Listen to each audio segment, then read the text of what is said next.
The new GoPro Hero 11 Black should be announced any day now. If you never owned an action camera, is now the time to buy. And if you do own a Hero, is it time to upgrade? Let's get into it. Before I forget, news about the Hero 11 camera specs have just leaked. I'll talk about that later in the video, so make sure you watch to the end. Here's what we know so far based on leaks from recognized sources. There's not going to be a change in the body design of the Hero, so any accessories with the 9 and the 10 should work with the 11. That's good news if you're thinking about upgrading.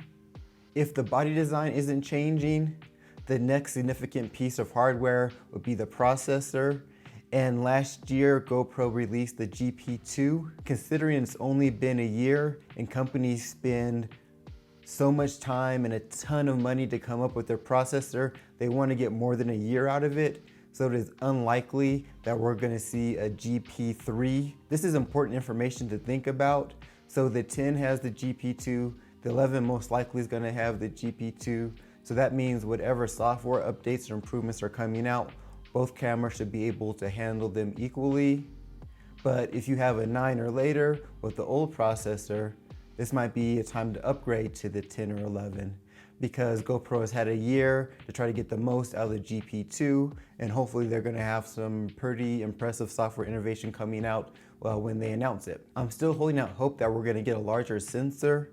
I know a 1-inch sensor is not gonna happen in the Black, but maybe a 1/1.7 so it matches the DJI Action 2. With no confirmed hardware updates, that leaves us looking at potential software updates. Better video resolution hasn't been confirmed, but that's basically a given. Most likely 5.7 to 6K at 30 frames per second, and improved slow-mo at 4K 240 frames per second is most likely. This gets us to the latest leak from Roland Quant. It looks like the camera is going to be improved from 23 megapixels to 27 megapixels.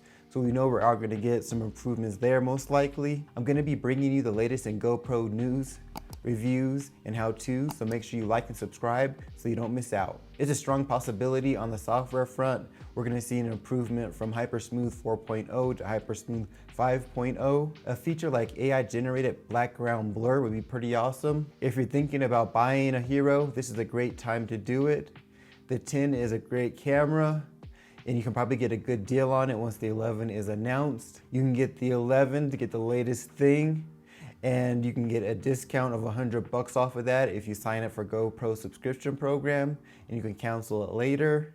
I'm working on a video that goes all through the subscription plan to see if it's really a good deal. I'll put a link in the description to that video for you to check out. If you have a Hero 9 or later, it's a good time to upgrade because we have the new processor out. Hopefully they're gonna be pushing it as far as software, and you're gonna want a camera that can handle all that. Now the tricky part is, well, if you have a 10, is it worth upgrading to an 11? So without any big hardware upgrades, it's hard to make an argument that you really need to upgrade. So we'll see what the final specs are. For more information on the Hero 11, click the end screen now.